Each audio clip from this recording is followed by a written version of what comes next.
Sikap apatis lahir dari kekecewaan, kekecewaan lahir dari janji yang sering dikhianati. Saya sering merasa kecewa karena ketika pemilu, ketika ada pemilihan calon anggota legislatif, saya memberikan suara saya untuk si A. Tapi ternyata ketika si A sudah menjadi anggota dewan yang seharusnya jadi perwakilan suara kita di parlemen, ternyata malah berkhianat dengan yang entah itu korupsi, entah itu melakukan skandal yang lainnya gitu loh. Nah, dari situ sikap apatisme saya muncul. Saya yakin masih banyak orang-orang baik yang ada dalam dunia politik. Kebaikan itu akan kalah dengan kejahatan terorganisir. Ya kan? Nah, ketika kejahatan terorganisir itu bisa dilakukan, kenapa kebaikan juga nggak bisa kita organisir sehingga itu bisa dilaksanakan?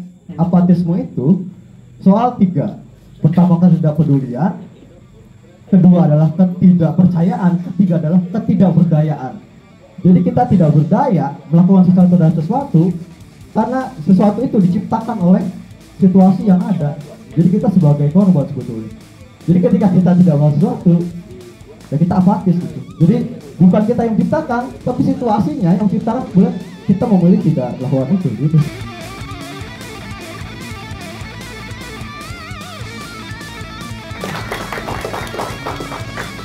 Nama sama saya Rizal dan ini Kak Dea, Kak Rizaldi pakai Z. Sama-sama Rizal, sama-sama muda. Cuma yang bedanya cuma satu, beda nasib, udah itulah. Adea punya nasib yang sedikit lebih baik dari saya, gitu. Sehingga seperti tadi yang saya sudah sampaikan, kalau Adea ini kedepannya nanti akan mengikuti kontestasi pemilihan salah satu calon anggota legislatif di Provinsi Jawa Barat. Jadi buat teman-teman semuanya, terutama buat anak-anak Viking, saya mau mengenalkan bahwa ada teman kita nih, ada sahabat kita yang benar-benar pure anak Viking.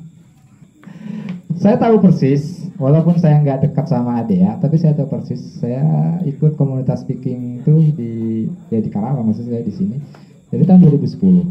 Saya udah ya beberapa kali dengar soal Adea gitu. Kalau Adea itu memang benar-benar yang bukan cuma sekedar aing Viking, tapi Adea aktif setiap ada pertandingan. Ya nggak selalu hadir ya, mungkin karena ya kesibukan atau apa gitu kan. Tapi selalu diusahakan buat hadir gitu kan, ketika Persib main, ketika ya nggak bisa hadir ke stadion nonton pasti gitu. Jadi buat anak-anak Viking Batu Jaya khususnya dan umumnya buat teman-teman dari komunitas lain gitu, bahwa ada anak muda yang umurnya nggak beda jauh dengan kita, dengan saya tentunya. Tambahan informasi, adanya 28 tahun. Saya 27 setengah. Balik lagi ke tema gitu, soal apatisme pemuda tentang politik praktis.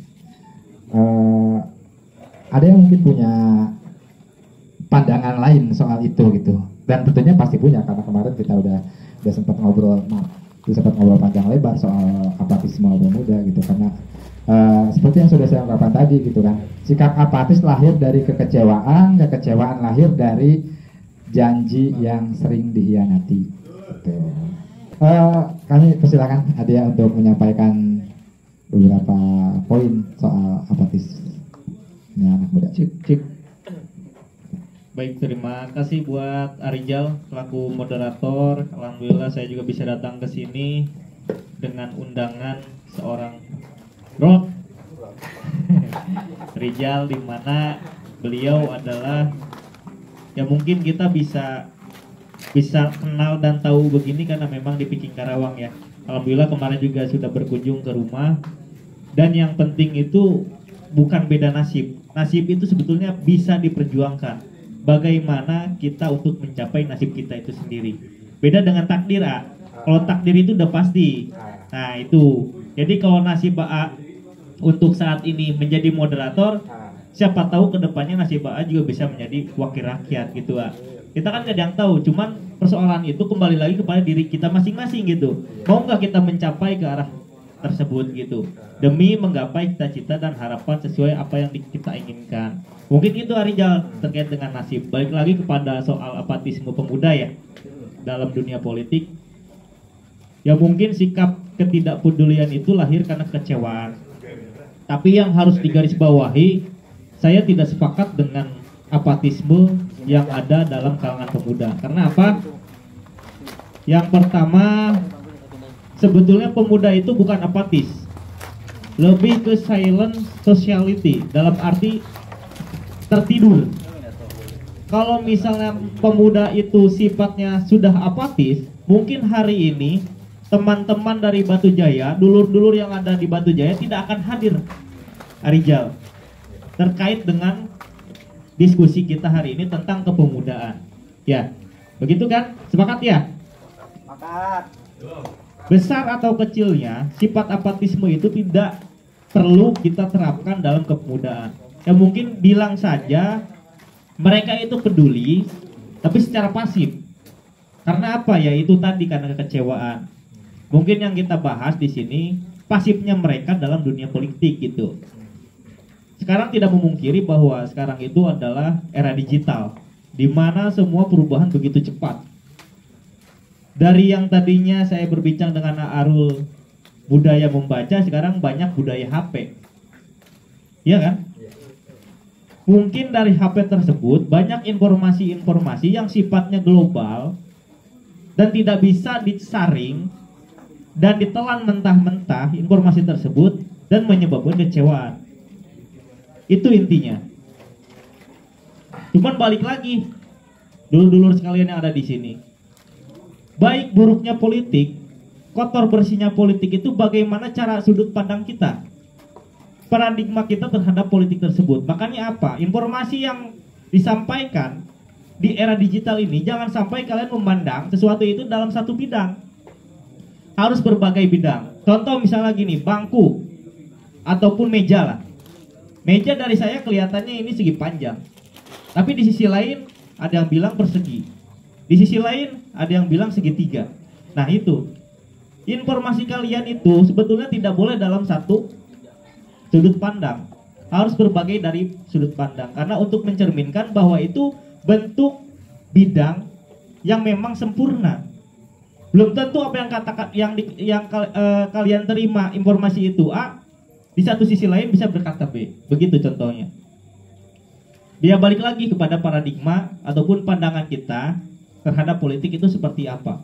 Kalau dilihat dari kotor dan bersihnya, kita dalam kegiatan sehari-hari, dalam kehidupan sehari-hari, itu pasti ada yang namanya kotor dan bersih. Dalam dunia pekerjaan, betul atau tidak? Iya kan? Dalam membangun komunikasi hubungan dalam rumah tangga, ada kotor, ada bersihnya. Ya kan? Apalagi anak muda ini, kita jangan selalu berbilang itu kotor, politik itu. Politik itu juga bisa bersih, tergantung bagaimana kita melakukan suatu upaya untuk kebaikan bersama tersebut. Gitu loh. Iya kan? Nah, sekarang saya jabarkan artian mengenai politik. Jadi menurut pandangan umum, politik itu mengenai pengetahuan tentang ketenagaraan atau kenegaraan dalam dalam mengurus segala urusan dan disertai dengan tindakan. Itu politik. Segala urusan itu yang biasa kita sebut aturan, dan tindakan itu yang biasa kita sebut kebijakan ataupun siasat. Nah, itu politik secara pandangan umum.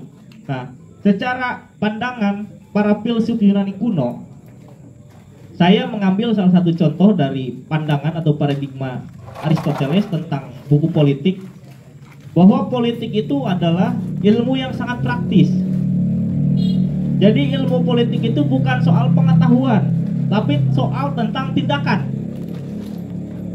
Jadi Aristoteles itu mengatakan begini, politik itu adalah upaya untuk mencapai kebaikan bersama. Nah, itu yang namanya politik. Yang namanya upaya untuk mencapai kebaikan bersama itu sifatnya bersih atau kotor? Buruk atau baik? Baik. Baik kan? Nah, jadi sudut pandangan kita terhadap politik itu tergantung bagaimana cara kita untuk mengaplikasikannya. Sebelum kita mengaplikasikannya, tentu yang namanya paradigma itu harus dibangun. Pandangan itu harus dibangun. Satu lagi, yang namanya pondasi. Ketika kita membangun pondasi, rumah contoh. Kalau kita bikin satu sisi aja, rumah itu akan tetap berdiri kokoh atau tidak? Enggak kan? Analoginya seperti itu. Makanya dalam menyerap informasi, itu kita jangan sampai informasi tersebut kita serap dalam satu bidang. Nah, kalau dikatakan tadi politik itu kotor, ya balik lagi pada pandangan kita masing-masing. Cuman pesan dan hemat saya untuk adik-adik semua yang di sini, dulur-dulur, kita jangan sampai mengelola atau menerima informasi itu dalam satu bidang. Itu tidak baik. Kita belum bisa memastikan itu apa, tapi kita sudah bisa menjustifikasi bahwa itu apa. Itu jangan pernah sekali-kali dilakukan. Jadi gitu ya. Mungkin gitu, A. Saya ada pertanyaan mengenai, bukan pertanyaan sih ya, lebih ke ya, respon ya. Kalau sanggahan juga terlalu ini ya, terlalu frontal. Respon saya gini loh. Oke, para perumus politik seperti Aristoteles dan yang lainnya mungkin gak pernah merumuskan tentang politik itu sesuatu yang kotor gitu. Tapi kenyataan hari ini khususnya di negara kita gitu kan, para politisi banyak yang bermain kotor di bidang itu gitu lah. Maksudnya gini, ada berapa banyak anggota legislatif, ya bukan cuma legislatif ya, eksekutif juga ada gitu, yang terjerat kasus korupsi gitu kan. Saya sering merasa kecewa karena ketika pemilu, ketika ada pemilihan calon anggota legislatif, saya memberikan suara saya untuk si A. Tapi ternyata ketika si A sudah menjadi anggota dewan yang seharusnya jadi perwakilan suara kita di parlemen, ternyata malah berkhianat dengan ya entah itu korupsi, entah itu melakukan skandal yang lainnya gitu loh. Nah, dari situ sikap apatisme saya muncul terus, dan dari situ juga kesimpulan saya mengatakan bahwa politik itu kotor. Nah, bagaimana pendapat asalnya? Balik lagi ya, apa yang saya katakan tadi, bahwasanya kalian semua yang ada di sini itu jangan pernah menjustifikasi karena kesalahan beberapa orang yang bisa dikatakan oknum dalam politik itu, sehingga menjustifikasi bahwa semua itu kotor dan buruk. Itu yang pertama. Karena yang saya yakini sampai sekarang pun saya yakin masih banyak orang-orang baik yang ada dalam dunia politik. Itu. Jadi ketika saya analogikan seperti duren. Ketika duren itu enak, ya kita nggak usah makan sama cangkangnya, cukup durennya aja, cangkangnya kita pisahkan. Ya begitu pula dalam dunia politik. Jangan kita asumsikan bahwa yang tadinya duren itu enak, kita makan cangkangnya jadi melag gitu bahasana. Nah itu tadi persoalannya. Maka jangan suka menjustifikasi karena memang kesalahan dari beberapa orang, satu ya mungkin banyak ya, tapi saya yakin di luaran sana masih ada orang-orang politik yang mempunyai jiwa baik. Nah balik lagi, kebaikan itu akan kalah dengan kejahatan terorganisir, ya kan? Nah ketika kejahatan terorganisir itu bisa dilakukan, kenapa kebaikan juga nggak bisa kita organisir sehingga itu bisa dilaksanakan? Kan persoalannya kita begitu kan. Jadi bukan hanya sekedar oh politik itu kotor, ya udah kotor. Oh politik itu nggak baik. Oh politik itu banyak kejahatannya. Dan kemudian menimbulkan rasa kekecewaan terhadap orang politik itu tersendiri kan. Tapi kenapa nggak kita buat lagi? Mereka bisa membuat kejahatan terorganisir, kenapa kita nggak bisa membuat kebaikan yang terorganisir, kan begitu persoalannya. Jadi peribahasa mengatakan kalau Kalau air susu itu, kalau air tuba itu jangan dibalas lagi dengan air tuba, tapi kita harus balas dengan air susu. Agar apa kemudian? Agar kejahatan terorganisir itu tidak semakin bercabang. Nah, itulah tugasnya kita sebagai penentu masa depan, sebagai pemuda. Sikap apatisme pemuda itu harus dihilangkan.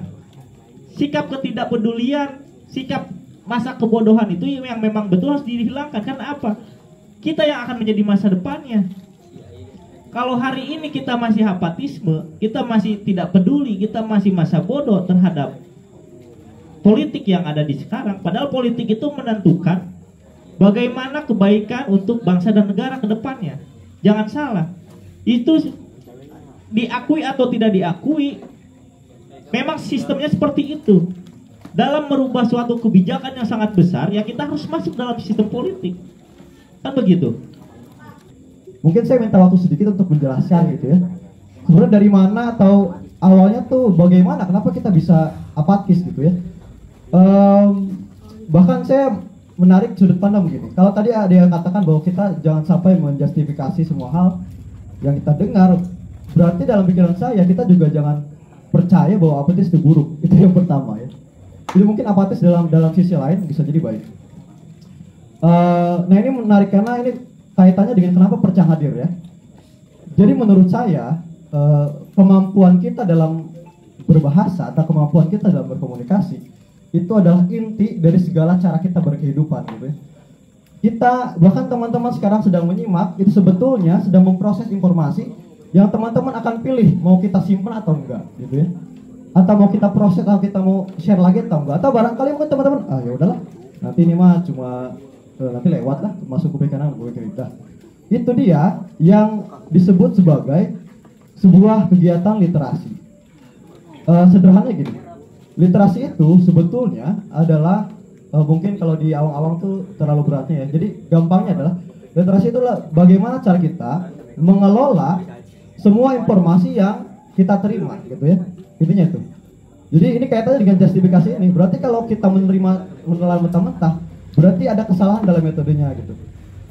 Ketika kita berbicara tentang literasi, ada kaitan dengan kemampuan berbahasa. Ada 4 kemampuan berbahasa. Pertama berbicara, kemudian membaca, menulis dan menyimak. 4 hal ini yang menjadi tulang punggung kehidupan kita. Saya kira gitu. Jadi bagaimana cara kita berkehidupan ya? Yang 4 ini gitu ya. Jangan sampai 4 ini ada satu yang pincang kemudian menjadi salah satu kekurangan kita. Nah, ketika kita berliterasi atau mendapatkan informasi dari berbagai sumber atau mungkin mendengarkan seperti teman-teman di kelas gitu ketika belajar mendengarkan seorang guru gitu ya. Teman-teman dengan sadar di pikiran teman-teman itu memilih mau mendengarkan atau tidak. Itu adalah literasi gitu ya.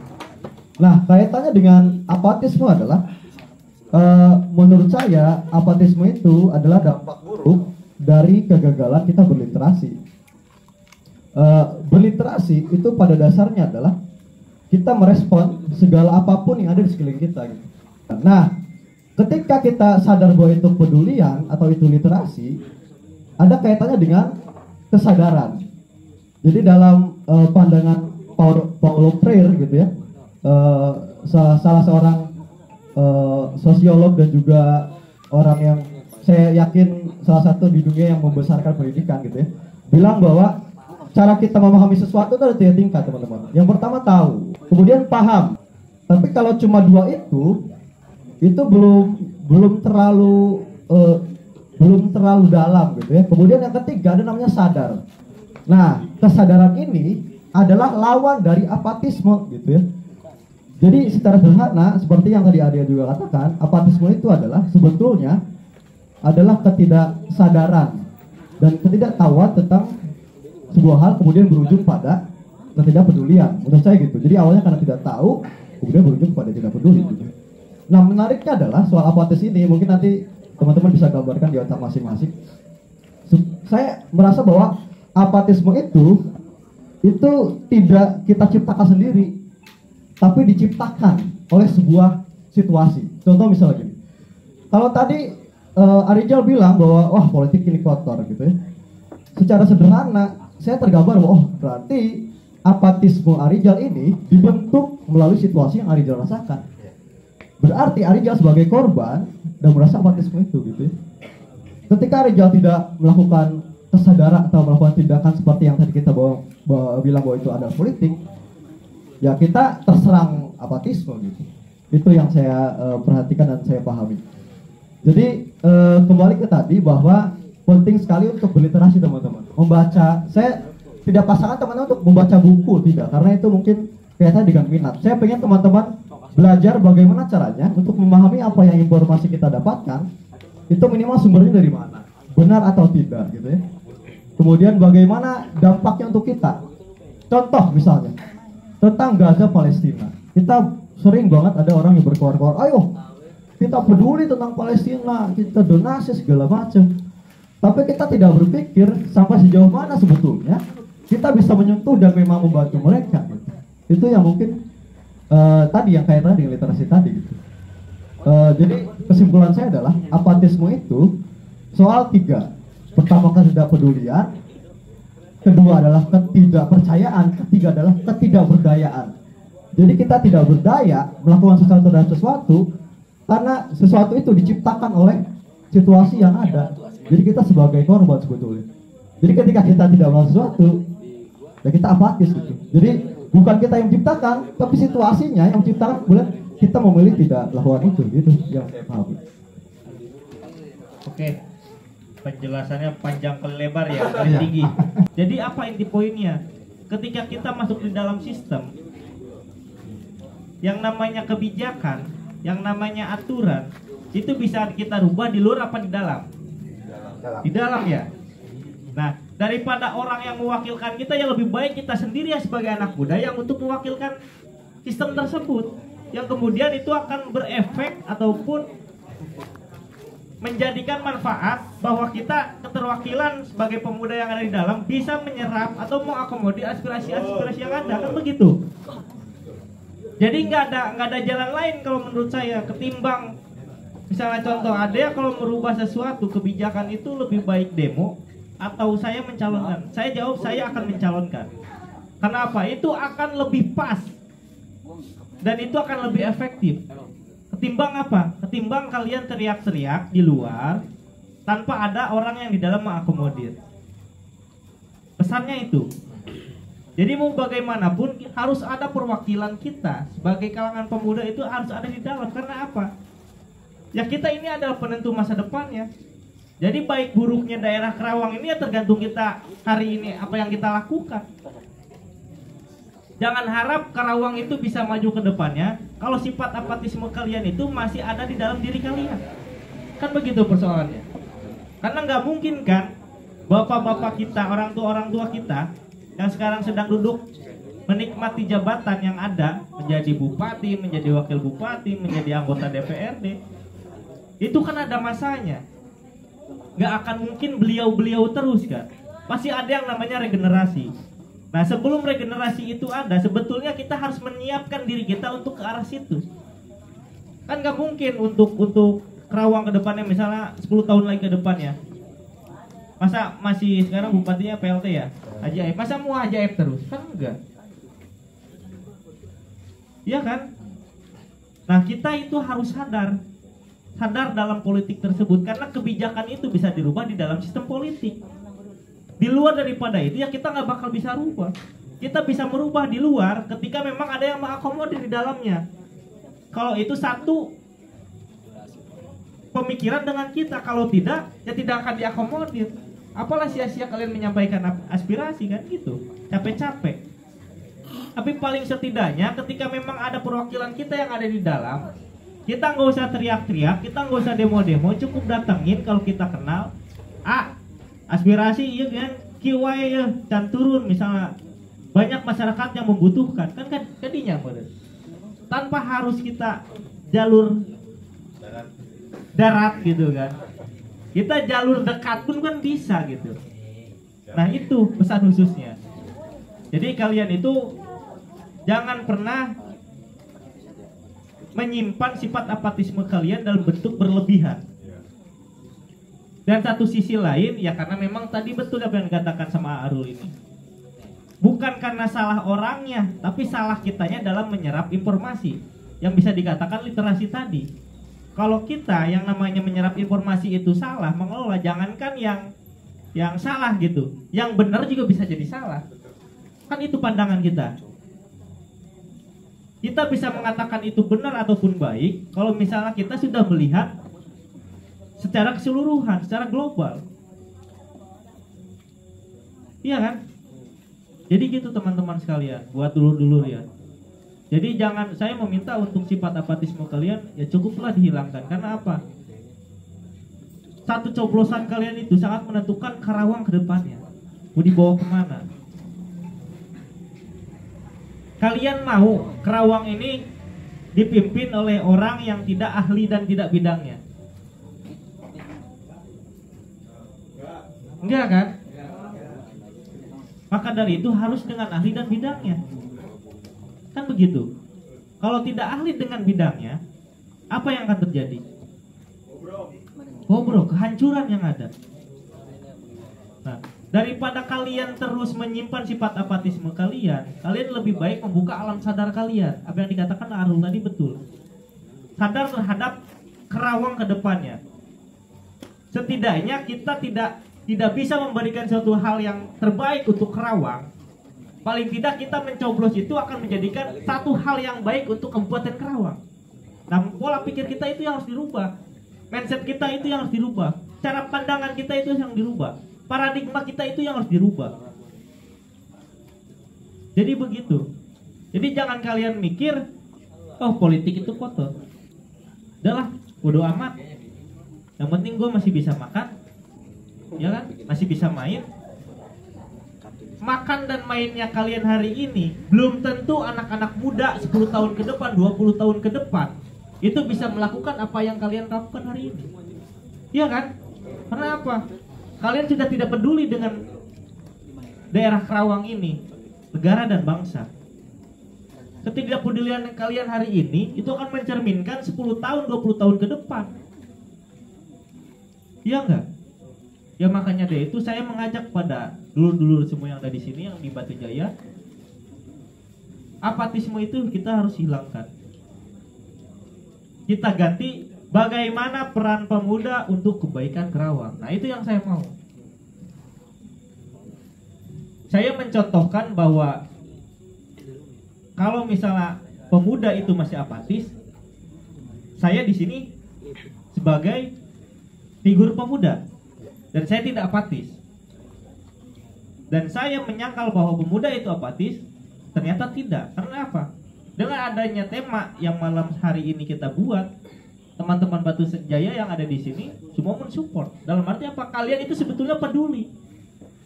Tapi peduli kalian itu tidak lebih disadarkan kembali. Kalian tahu itu sampah harus dibuang ke tong sampah. Kenapa nggak kalian buang ke tong sampah? Kan begitu. Pada dasarnya kalian tahu itu tidak baik. Kenapa kalian berdiam diri untuk sesuatu itu tetap tidak baik? Kan begitu, harusnya kalian melakukan aksi kan. Nah, pencalonan saya hari ini adalah bentuk perlawanan saya terhadap aksi pemuda yang apatis, kan begitu. Iya kan? Nah, sejauh mana kalian tahu mengenai politik hari ini, coba? Saya pengen tahu. Ya kalian baca medsos, Instagram, Facebook, dan yang lain-lain. Apa yang kalian serap terima tentang isu politik hari ini, coba? Dinasti. Ada yang mau jawab? Dinasti. Oke. Dinasti kenapa dinasti? Langsung berat dinasti. Jadi media itu bacanya dinasti rame. Penafsirannya. Cuma udah malas bacanya, udah malas ikutin, udah lewat-lewat aja. Oh, lewat-lewat Cuma aja. suka kelihatan gitu di medsos. Oke, saya sebetulnya tidak akan menjawab secara dinastinya, tapi saya akan menjawab itu adalah sifat peduli tapi pasif.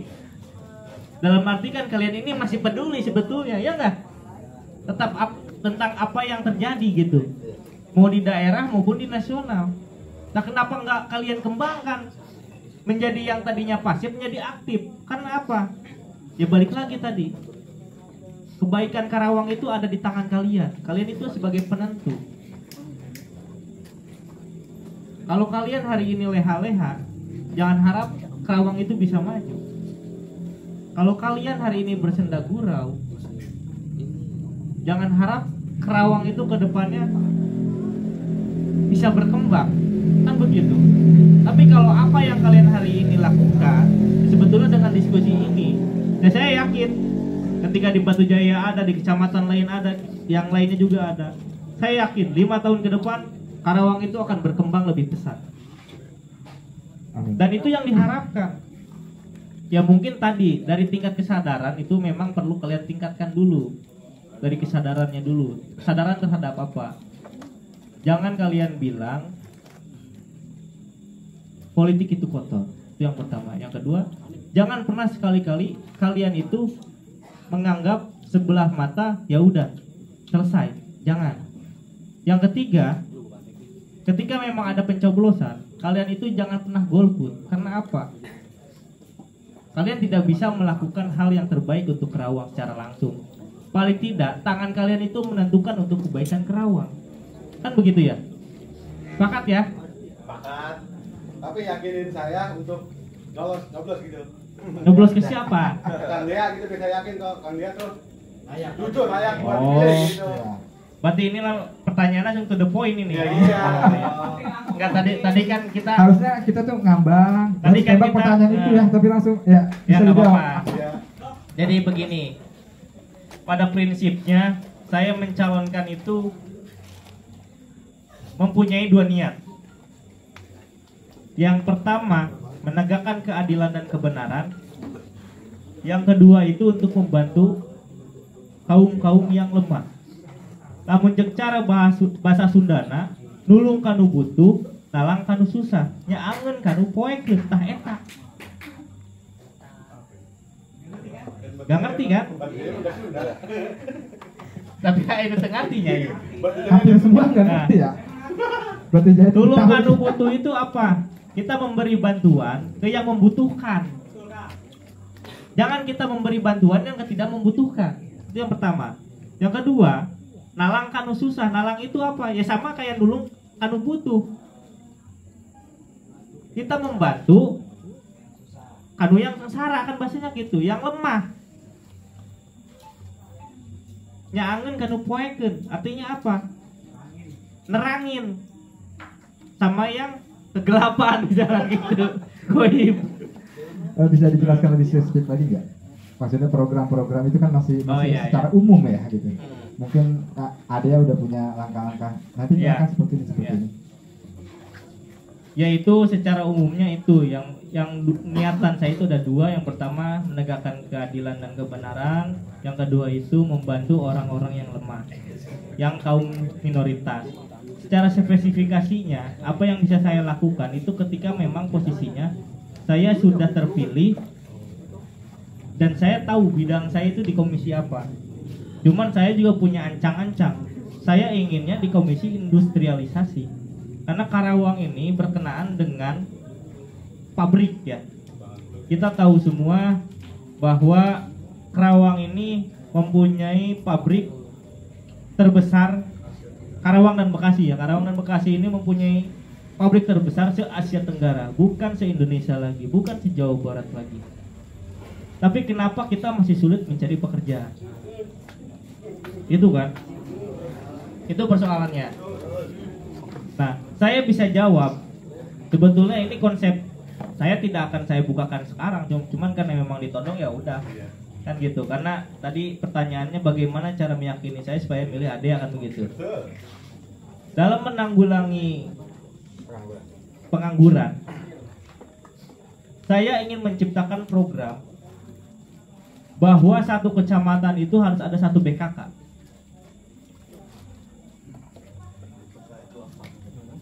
BKK itu semacam bursa kerja khusus, yang artinya lowongan pekerjaan itu akan diadakan di sana gitu. Saya pengen setiap kecamatan itu ada BKK. Bukankah sekarang juga hampir di sekolah SMK itu ada ya? Iya. Tapi apa kurang ini atau gimana? Sekarang gini, sekolah SMK itu ada. Tapi apakah semua pengangguran itu sekolahnya SMK? Ada. ada yang SMA. SMK oke, sudah mempunyai keterampilan, skill dan kemampuan dalam arti dalam mengelola mesin maupun itu mesin apa namanya, mesin bubut, CNC, mesin elektronik dan yang lain-lain. Oke. Tapi bagaimana untuk yang SMA? Sementara dia belajarnya kalau nggak IPA ya IPS, kan begitu. Nah, saya punya catatan khusus yang memang saya ingin mempunyai program. Satu yang tadi itu, setiap kecamatan itu satu BKK, satu lowongan pekerjaan. Untuk apa? Menyerap di masing-masing kecamatan yang ada. Kalaupun tidak, saya ingin membuat satu program BKK itu bukan satu kecamatan kalau tidak bisa, tapi bagaimana dapil gitu kan. Kalau dapil itu di Kerawang ada 6 dapil ya. Masing-masing dapil itu ada 5 kecamatan. Nah, kita persempit lagi menjadi 6 BKK di setiap masing-masing keterwakilan 5 kecamatan. Nah, itu yang pertama. Cuman yang jadi catatan itu lu jadi masalah. Nah, iya orang Karawang udah digawe. Orang perusahaan itu selalu bilang apa yang membedakan orang Karawang dengan orang luar. Sehingga perusahaan itu lebih memilih orang luar ketimbang orang Karawang. Nah, malas ya? Gimana? Malas. Terus Apa? Ada yang mau jawab lagi nggak? kamu capek? Capek. Kamu disuruh-suruh? Kebetulan saya ada pengalaman pribadi soal itu. Teman dekat saya kebetulan HRD di salah satu perusahaan di Karawang. Dia orang Karawang. Terus ada semacam grup HRD ya, grup WhatsApp HRD hampir semua, karena emang mereka tuh kadang suka ada keperluan di Disnaker atau apa gitu ya. Jadi ketika dia ditanya, saya tanya gitu kan ke teman saya itu yang orang Karawang, kenapa sih nggak mau terima orang Karawang? Bukan yang nggak menerima ya, tapi agak susah gitu orang Karawang buat masuk kerja. Karena kalau orang Karawang tuh gimana ya? Bukan orang Karawang maksudnya, lebih ke arah yang misalnya perusahaannya adanya di sini gitu ya, di Jatimulya gitu kan. Sebisa mungkin supaya sedikit orang Jatimulya yang bisa masuk perusahaan itu gitu. Kenapa? Karena kebanyakan istilahnya akamsi ya, anak kampung sini itu kolokan, banyak maunya, susah diatur, dan kalau apa-apa tuh ngontrol ke perusahaan gitu. Jadi makanya kenapa dia kadang nggak mau nerima orang pribumi ya karena itu gitu. Ya bisa lanjut itu aja. Artinya bedegong. Nah, Beras genggerong, gina orang Karawang mah hese diatur, amun kahayang naloba kan gitu bahasana. Nah, sebetulnya kita harus sadar kepada hal itu. Jadi sebelum kita posisinya pada pekerjaan, kita itu harus menyiapkan SDM kita itu dengan sebaik-baiknya. Minimal adab. Karena tidak ada yang lebih tinggi sekalipun ilmu itu sendiri ketimbang adab. Adab, attitude itu sangat berlaku pada perusahaan. Nah, kita harus mempelajari itu. Sebaiknya yang namanya kita sebagai tuan rumah, kan Kerawang teh punya kita ya, harusnya kita juga menjamu ketika ada investor yang datang itu dengan baik, karena itu juga bisa menjadi mata pencaharian kita. Nah, jadi tantangan yang pertama itu meningkatkan SDM orang Kerawang itu sendiri. Supaya bagaimana caranya, henteu bedagong, henteu hese diatur. Oke kalau benar, kalau salah, iya kan? Kenyataannya begitu. Nah, bagaimana caranya? Saya ingin lebih bekerja sama. Jadi yang namanya dalam dunia pendidikan itu SD SMP itu adalah tanggung jawab kabupaten. Kalau SMK dan SMA itu adalah tanggung jawabnya provinsi.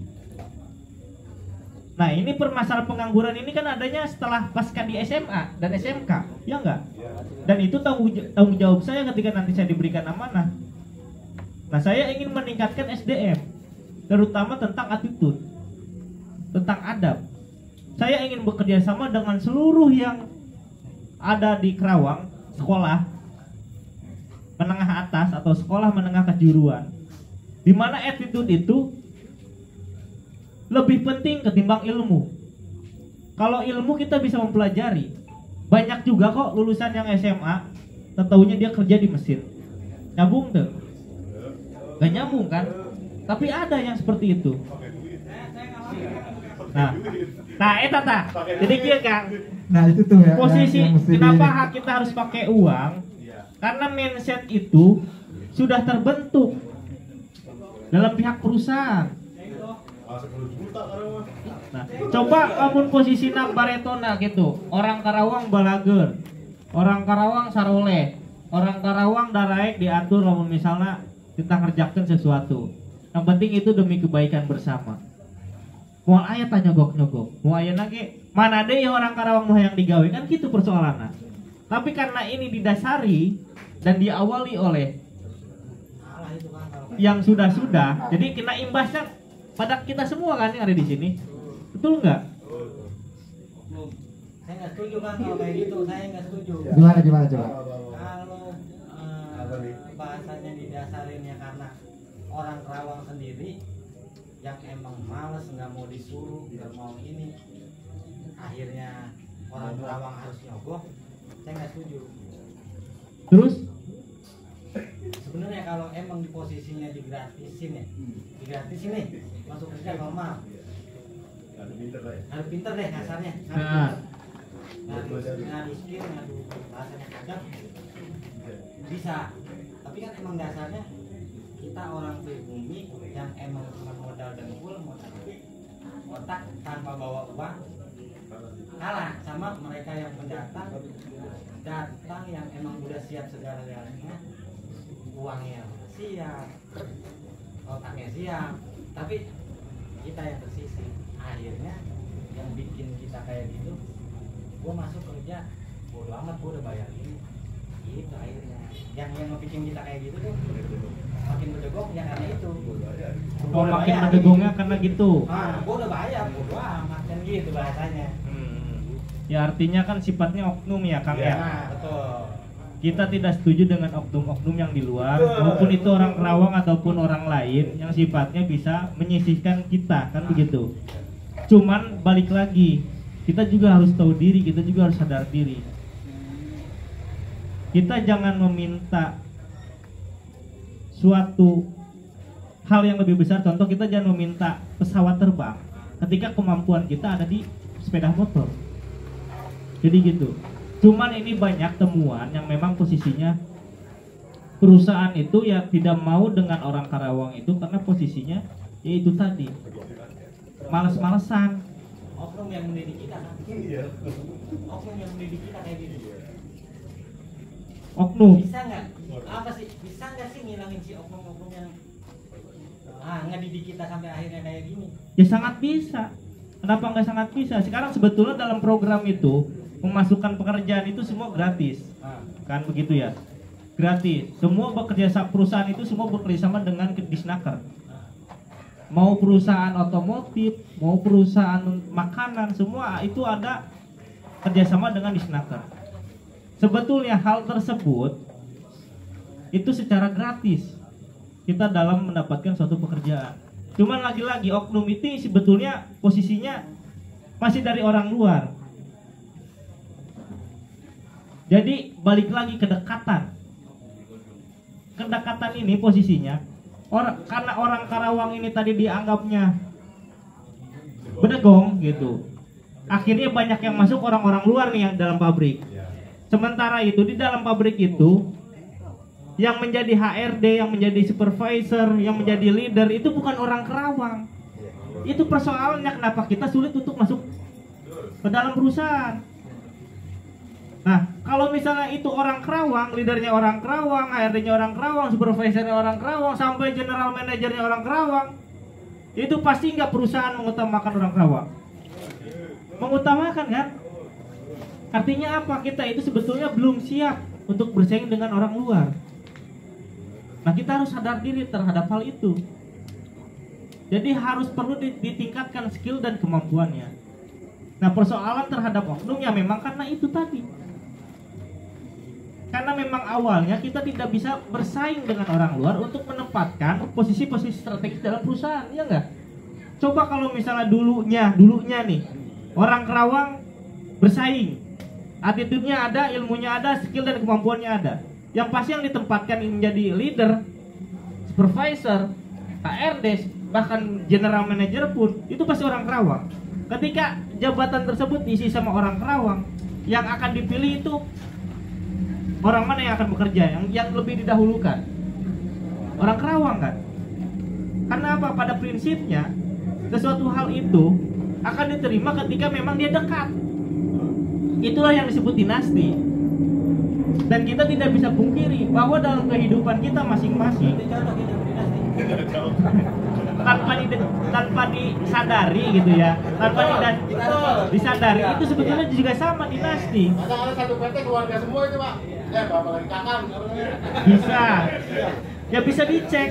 Ya memang benar kan? Contoh misalnya gini, orang luar juga ya, contoh nih.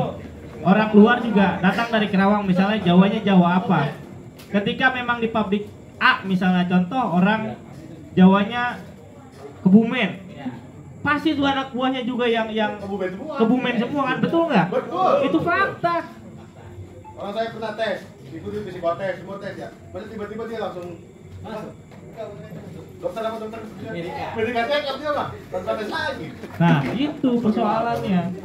Karena memang dulunya kita tidak menyiapkan diri kita itu seperti apa ke depannya.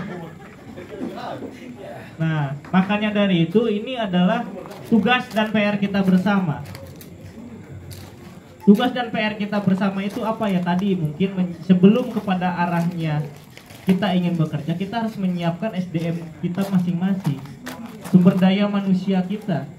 Sumber daya manusia itu bukan tentang skill dan kemampuan, tapi adab, attitude, tingkah laku kita, perilaku kita. Itu harus dinilai baik terhadap orang lain.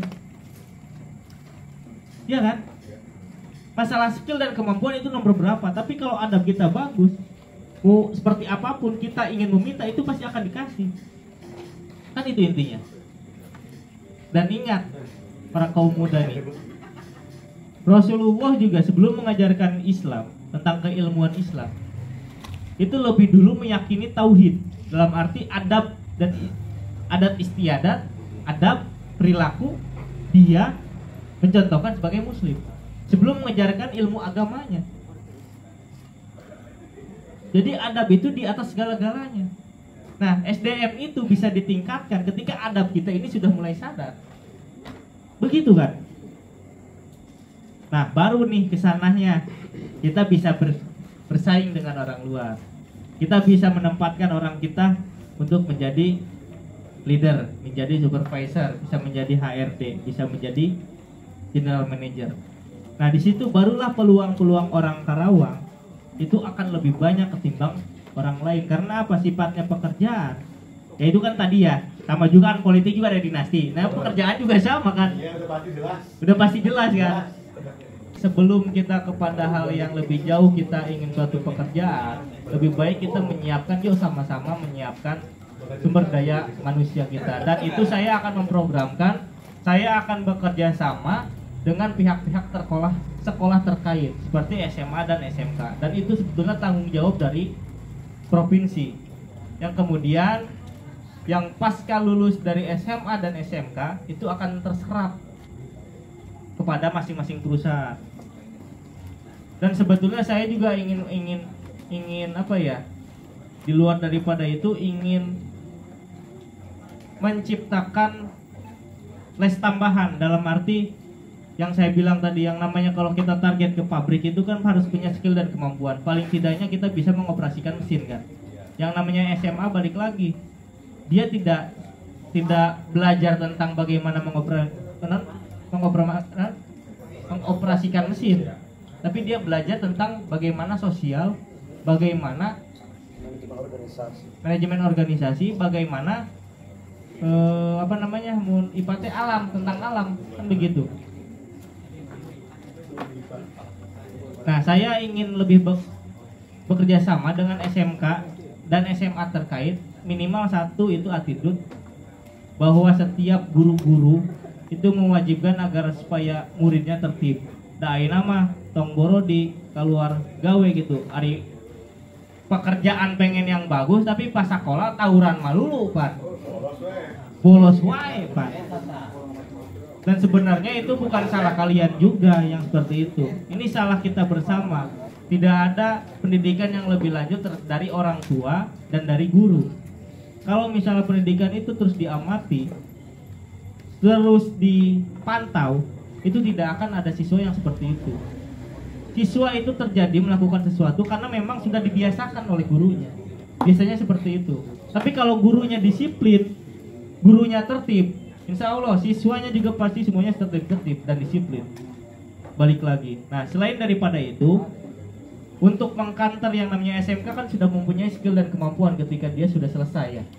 Nah, ini masalahnya SMA-nya ini. Dia nggak punya skill kemampuan tapi dia ingin bekerja di pabrik. Ini memang pabrik berhubungan dengan mesin kan begitu. Bagaimana caranya? Ya kita harus ada kerjasama dengan Disnaker, menyiapkan les tambahan. Contoh misalnya pengelasan kita adakan. Kalau cara ini mas sekolah las lah. Minimal kalian itu mendapat sertifikat bahwa kalian bisa ngelas. Terus sekolah mesin, CNC, bubut, milling, apalagi press, molding dan yang lain-lain. Paling tidak kalian bisa mengoperasikan mesin tersebut, kan begitu. Yang kemudian sekolah SMA itu pun juga sama. Di sisi lain dia mengetahui tentang manajemen organisasi, di sisi lain dia mengetahui tentang ilmu sosial, ilmu alam. Di sisi lain dia juga punya skill dan kemampuan, itu akan sangat lengkap.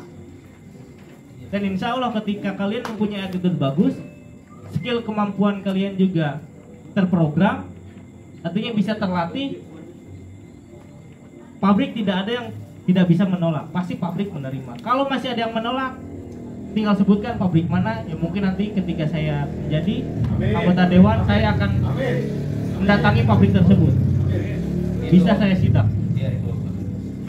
Dan itu bisa sangat terjadi. Karena gini ketentuannya pada dasar peraturan Pemda itu, ya memang harus itu, intervensi itu terhadap pabrik itu ada. Jadi jangan seolah-olah, contoh misalnya, tadi kan saya memutar balikan dulu ya, antara pabrik meminta karena tidak adanya orang Kerawang yang banyak bekerja di sini karena bedagong kan itu. Saya balikan lagi, karena pabrik juga posisinya dalam kriteria menerima orang tersebut untuk bekerja, sifatnya tinggi juga. Jadi kriterianya tinggi, tidak sesuai dengan apa yang ada di Karawang, balik lagi gitu. Iya kan? Coba menyesuaikan, karena apa ya, dia satu secara teritorial, secara letak geografis dia itu membuat perusahaan itu di Karawang. Seharusnya dia lebih memberdayakan orang Karawang tersendiri untuk masuk pekerjaan kan begitu. Nah cuman mau diputar balikan mau bagaimanapun juga balik lagi kepada SDM-nya kita masing-masing. Jadi untuk menghadapi tantangan industri kedepannya Karawang, saya berpesan untuk kalian menyiapkan minimal satu attitude, skill dan kemampuan kita itu bisa kita latih. Mungkin itu Arijal. Kita balik lagi ke tema dulu ya karena udah terlalu jauh gitu. Dan sebenarnya itu juga akan kita bahas nanti cuma pada sesi tanya jawab gitu. Tadinya kan saya tuh udah kemarin udah sempat kontek-kontekan via WhatsApp sama Adea. Saya udah nyiapin sekitar 7 atau 8 pertanyaan ya. Tapi baru satu pertanyaan bisa sepanjang ini gitu ya. Gak apa-apa. Takutnya nanti juga diskusi. Takutnya nanti waktunya nggak cukup. Biar betah di Batu Jaya. Nah itu. Saya kembali ke Adea. Adea yang secara umur masih muda ya. 28 tahun, beda 1 tahun dengan saya. Jangan ketawa. 10 tahun apa? Ada 28 tahun tapi sudah mempunyai pendewasaan politik sedemikian dewasa gitu. Apa yang butuh kali ini?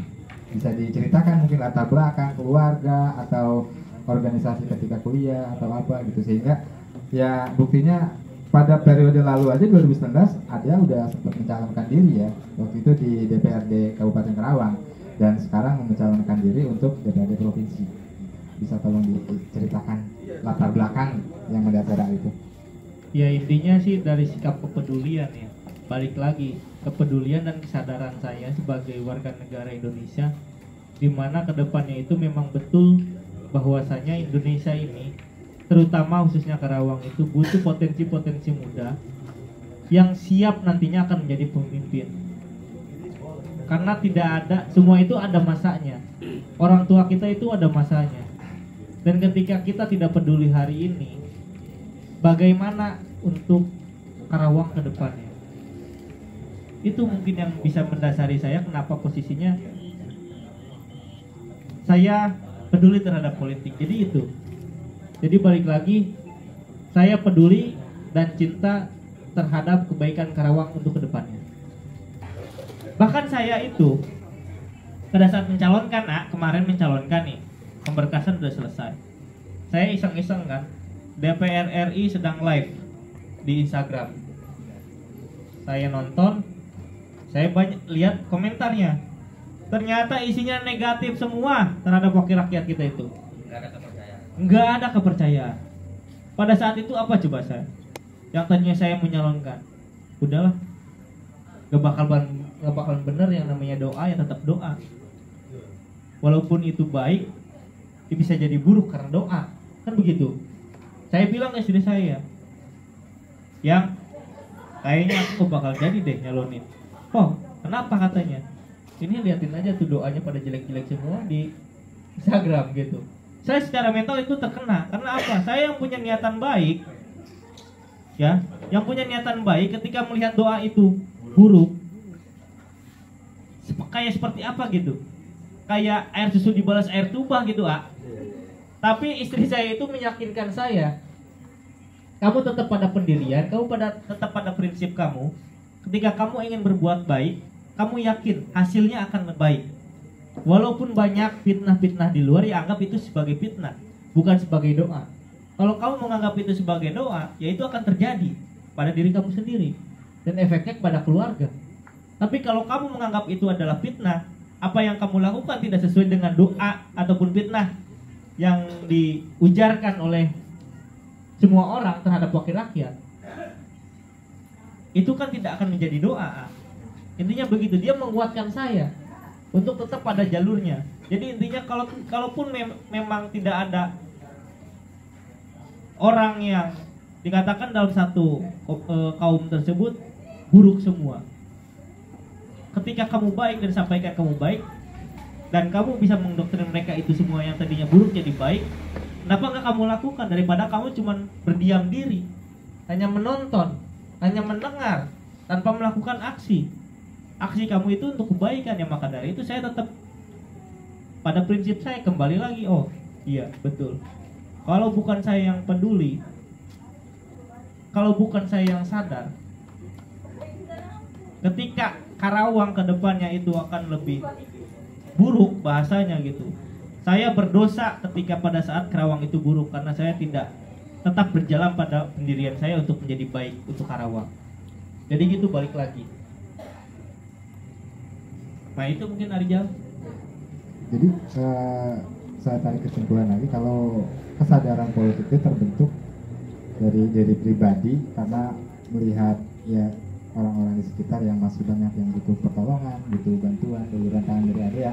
Mungkin ketika Adea nanti ditakdirkan untuk menjadi wakil rakyat, bisa membantu lebih banyak dibanding saat ini, gitu kan.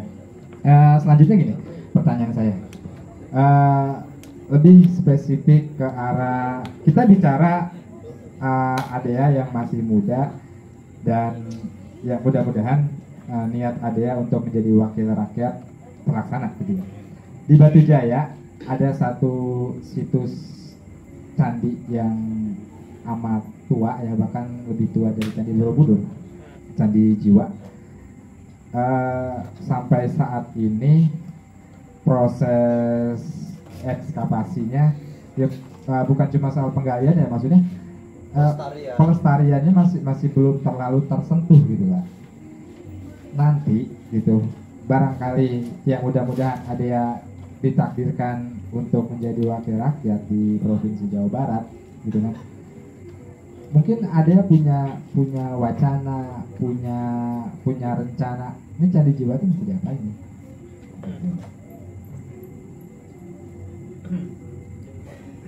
Jadi sebetulnya saya ingin menanyakan kembali kepada Arijal dan teman-teman Batu Jaya. Pengennya diapain Candi Jiwa? Ya harapannya sih pengen jadi destinasi wisata ya setara lah sama Candi Borobudur. Ya udah, intinya itu. Saya juga akan melakukan ketika saya jadi. Cuman kan ada tapinya. Yang namanya kita sudah menjadi wakil rakyat, itu kan ada terbagi dalam komisi-komisi ya. Dan komisi itu ada bidangnya. Nah, contohnya tadi tujuan kita kan industrialisasi. Kalaupun tidak, kita ke dalam dunia pendidikan. Ya mungkin di area situlah ya. Kalau enggak, kita ada di bidang pertanian. Karena Kerawang ini kan kita harus jaga secara pertaniannya juga ya. Jangan sampai kita terus meluluhkan tentang industrialisasi tanpa disadari oleh kita kembali bahwa Kerawang juga adalah sebagai kota lumbung padi. Kan begitu. Jangan sampai lumbung padinya ini tidak ada, kan begitu. Nah, balik lagi, saya akan melakukan apa yang menjadi harapan Arijal dan teman-teman di sini, karena pada dasarnya wakil rakyat itu selalu mengedepankan aspirasi masyarakat, bukan aspirasi diri sendiri, gitu. Jadi apa yang dimau sama Arijal dan teman-teman Batu Jaya ini saya akan melakukan. Ketika memang komisi saya dan bidang saya tepat pada saat itu. Berarti kan pariwisata ya. Kalau pariwisata itu nyambungnya dengan pendidikan, kalau masalah pendidikan dan pariwisata itu komisinya. Nah, kalau saya ada di komisi tersebut akan saya perjuangkan untuk Candi Jiwa. Nah, kadang-kadang gini Arijal, Kerawang itu mempunyai SDA yang sangat luar biasa. Kerawang punya laut nggak? Punya gunung nggak? Punya. Wah, belum pernah main keloci. Wah, tentang daerah pesisir nih. Punya kan? Sementara kota yang paling lengkap itu kota Kerawang, punya laut dan gunung. Itu jarang ada di kota-kota yang lain. Tapi punya sawah juga, punya industri juga. SDA-nya banyak, sumber daya alamnya. Tapi kita bisa nggak memanfaatkan itu? Nah, balik lagi ya. Jadi sebelum kita mengelola ke SDA, ya kita balik lagi perbaiki dulu SDM kita. Karena untuk mengelola SDA tersebut itu ada di akal pikiran kita. Kalau SDM kita nggak kita tingkatkan, nggak kita naik, ya bagaimana kita mau mengelola itu? Yang pada akhirnya kita akan menjadi penonton dan orang lain akan mengelola itu loh. Mungkin itu Arijal. Iya, saya tuh kadang suka cemburu ya sebagai warga Kerawang itu sama Purwakarta. Jujur sih sama Purwakarta, tetangga dekat kita gitu kan. Purwakarta yang daerahnya kecil gitu, cuma kalau nggak salah 16 kecamatan ya. Kita yang 30 kecamatan gitu. Sementara yang dari sisi SDA sumber daya alam kita punya laut gitu, kita punya gunung, kita punya candi. Purwakarta nggak punya. Purwakarta cuma punya gunung gitu kan. Tapi di tangan orang yang tepat gitu, Purwakarta menjelma menjadi salah satu destinasi wisata ya nasional gitu kan.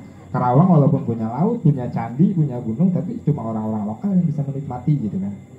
Nah itu gitu, saya kepingin ada. Apa bedanya Kerawang dan Purwakarta kalau begitu? SDM. Bukan masalah SDM. Pengelolaan. Kalau SDM kan menyangkut secara keseluruhan. SDM Yang namanya pengelolaan itu terkait dengan stakeholder. Masing-masing instansi yang terkait. Entah itu dari yudikatif, entah itu dari eksekutif, entah itu dari legislatif. Ya kan? Yudikatif siapa? Aparat penegak hukum, kepolisian, kejaksaan. Terus eksekutif siapa? Kades, camat, bupati, gubernur, presiden. Legislatif siapa? Wakil pemasyarakatan. Siapa? Dewan, kabupaten, provinsi, sampai ke RI. Terus ada juga DPD. Nah, balik lagi, yang membedakan Kerawang dan Purwakarta itu, Purwakarta itu stakeholdernya ini bersinergi. Ketika dia punya dewan, ketika punya pemimpin kebijakan, bisa dikatakan bupati dan yudikatif lainnya, mereka ini bersatu bagaimana caranya untuk membangun Purwakarta. Gitu loh, itu yang membedakan dengan Kerawang. Kerawang ini sinergitas antara stakeholder ini dia tidak menyatu. melainkan bekerja dengan sendirinya. Kalau di Purwakarta itu, kenapa Purwakarta bisa istimewa? Karena posisinya apa yang tidak bisa dikerjakan oleh pemerintah desa, itu dikerjakan oleh kecamatan. Kalaupun tidak bisa di kecamatan, di backup oleh pemerintah daerah lewat bupati. Kalaupun memang tidak bisa dibantu dengan anggaran APBD, dia meminta bantuan kepada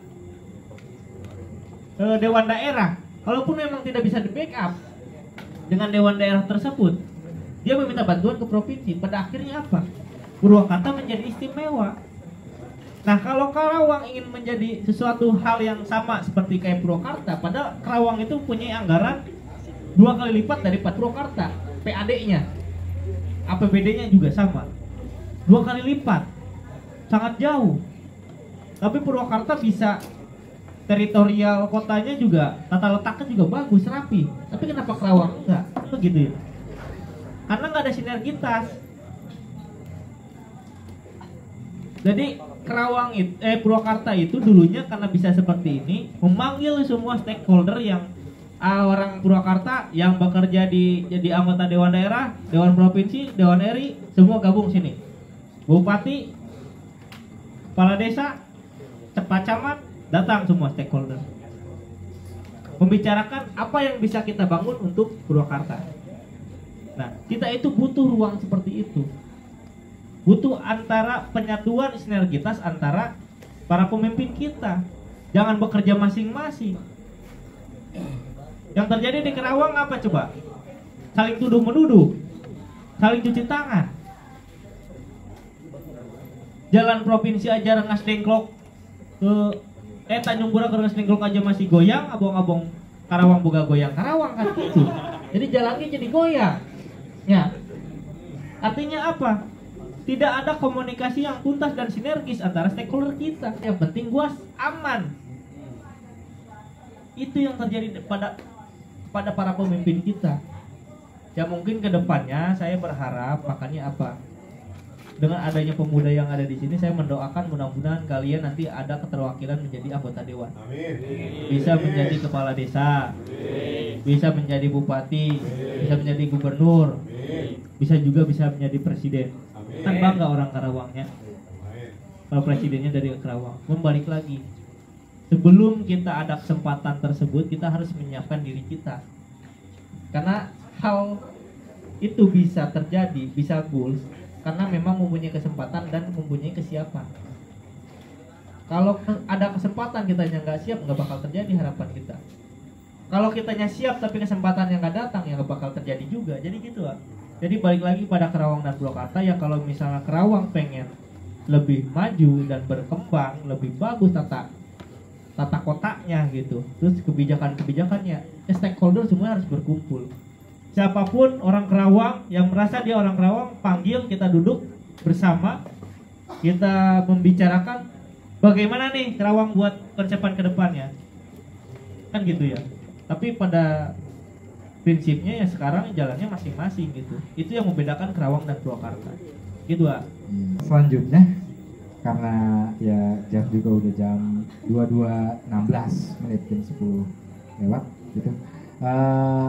Sesi selanjutnya ya walaupun tadi udah dimulai, sebenarnya ada komunikasi antara audiens dan narasumber gitu, tanya jawab. Mungkin sekarang saya buka lagi sesi tanya jawab. Mungkin ada yang mau ditanyakan sama Ade ya, terkait masalah apapun, soal pencalonan diri ada ya, soal bagaimana nanti ada ya ketika jadi anggota legislatif, soal pribadi sekalipun.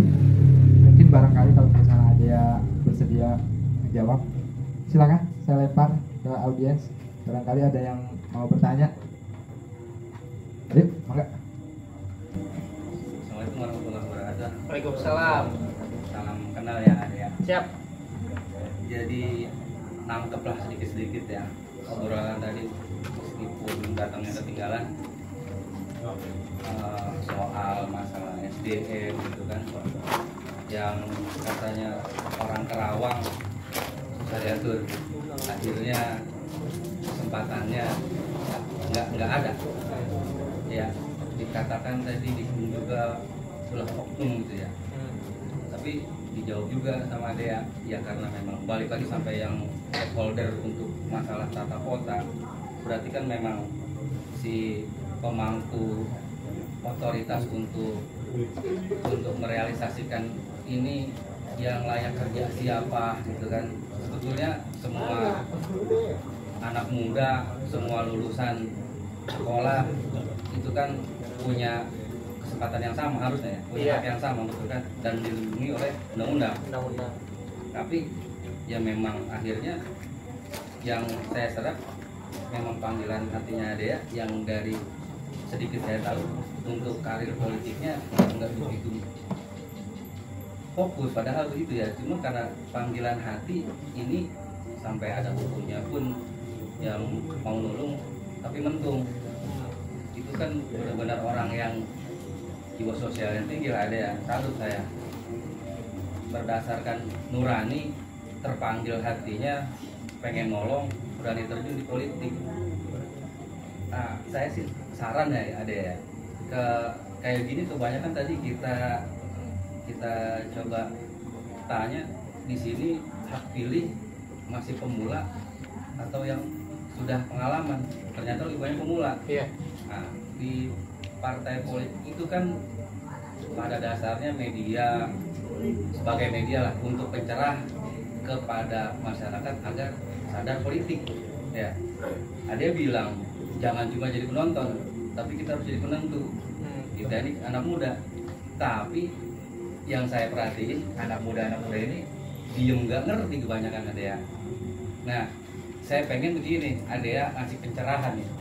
Ya meskipun karir di politiknya nggak terlalu yang kelihatan lama di partai A, lama di partai B, tapi dengan dorongan hati nurani mau membenahi tuh stakeholder yang nggak bener, yang nggak bersinergi dengan terjun langsung di politik. Saya sih minta pencerahan nih, anak-anak muda di sini minimal ya, belum luasnya lagi se-Jawa Barat kan ada ya kan, di sini aja dulu ini sadar politiknya masih saya rasa nggak tahu. Bahkan saya pun 2024 ini caleg DPRD provinsi siapa nih yang mau saya pilih, nggak jelas kan ya. Ada yang datang, ada nih bakal calon, insya Allah ya, ada bahan berarti buat saya nih, saya punya referensi ya, ini bakal calon saya yang mewakili aspirasi saya nanti insya Allah gitu kan. Nah, saya pengen gimana ada ya ngasih pencerahan buat teman-teman di sini sadar politik. Bahkan sampai ada yang langsung tadi teman-teman nanya apa yang menjadi dasar supaya kita mau pilih ada ya kan gitu ya.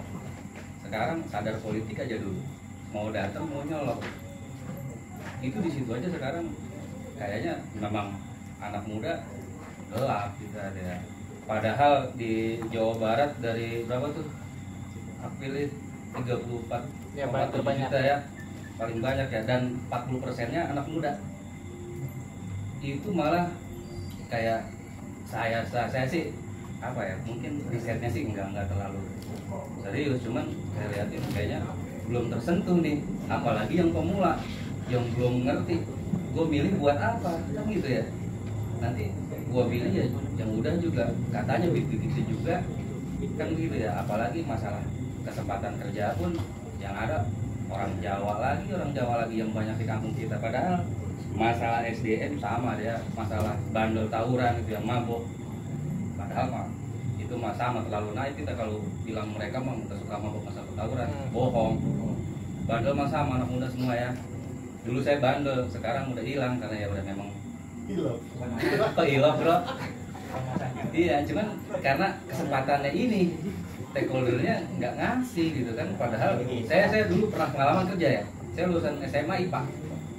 Ketika diterima di pabrik, kaliper aja nggak ngerti. Kaliber ya, iya. alat ukur.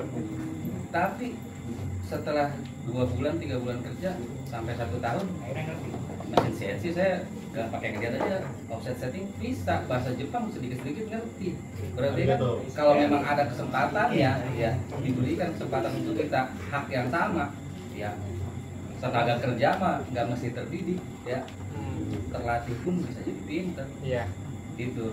Jadi sih gini, saran buat Adea, gimana caranya mencerahkan teman-teman untuk sadar politik itu aja. Insya Allah kalau sadar, Adea bisa dibantu sama kita dan insya Allah jadi. Amin. Adea, terima kasih. Baik, terima kasih buat sarannya ya, sekaligus menjadi pertanyaan. Ya sebetulnya saya juga ingin menanyakan. Jadi kalau misalnya anak-anak muda ini, Kang, kita kalau nggak ikut ke dalam dunianya, kita nggak akan tahu apa yang menjadi pikiran mereka, kan begitu. Maka dari itu ya saya akan lemparkan dulu. Kenapa kalian ini tidak sadar politik, kan gitu? Coba. Kenapa?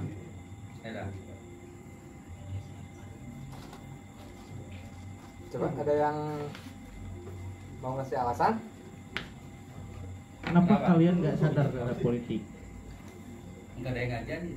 Nggak ada yang, ya, nggak apa-apa, bagus. Assalamualaikum warahmatullahi wabarakatuh. Waalaikumsalam warahmatullahi wabarakatuh. Sebelumnya kayak anak-anak tes pandang ini tuh bukan nggak sadar, Pak. Kayak dia tuh belum menjauh pada politik gitu. Masih di lingkungan tuh lingkungan sempit, nongkrong sini, nongkrong situ. Belum ada belum ada kemasukan yang lebih dalam. Nanti nggak ada yang ngajarin ya? Iya. Nggak ada yang ngarahin. Iya, belum ada yang mengarahkan. Pokoknya nggak paham tentang politik. Ya, terima kasih. Nanti Nah, dapat. Berarti ini contoh yang harus dicerahkan. Iya. Nah, jadi gitu. Nanti dapat hadiah dari saya. Siapa namanya? Hah?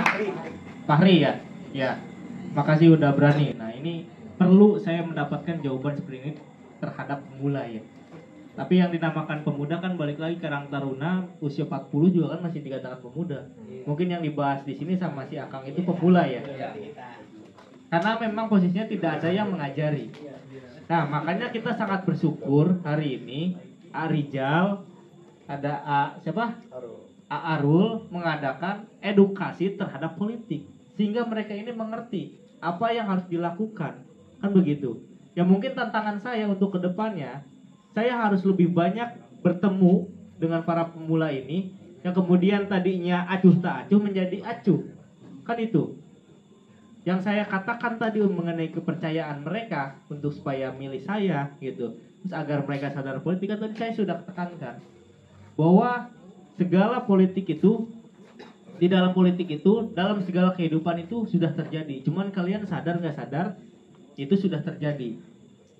Terus yang kedua, kalian hari ini mungkin tidak akan merasakan apa yang namanya kebijakan kalian.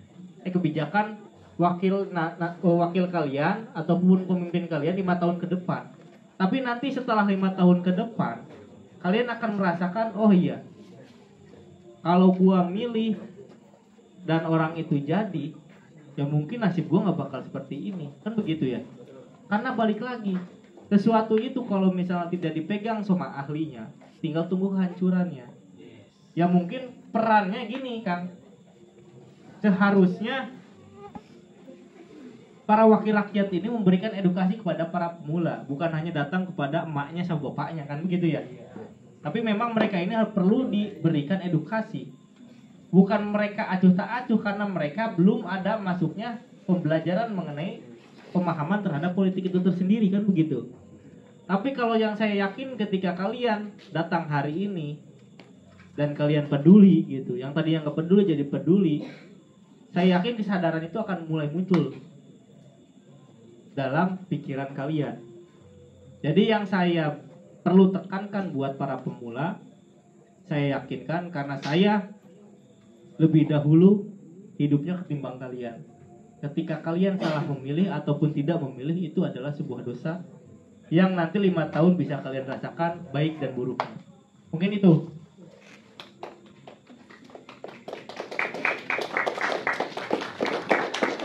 Jadi tentukan masa depan kalian itu 5 tahun sekali. Ya. 5 tahun ke depan itu ditentukan kalian tanggal 14 Februari 2024 kalian nyoblos wakil rakyat yang sesuai dengan keinginan kalian. Kalau kalian tidak mencoblos sesuai dengan apa yang kalian harapkan, Dan jangan harap kalian untuk kedepannya lebih baik, kan begitu. Jadi salah satu kunci itu kenal dulu, ya. Karena gimana, Acepot? Tak kenal maka tak sayang. Nah, gitu.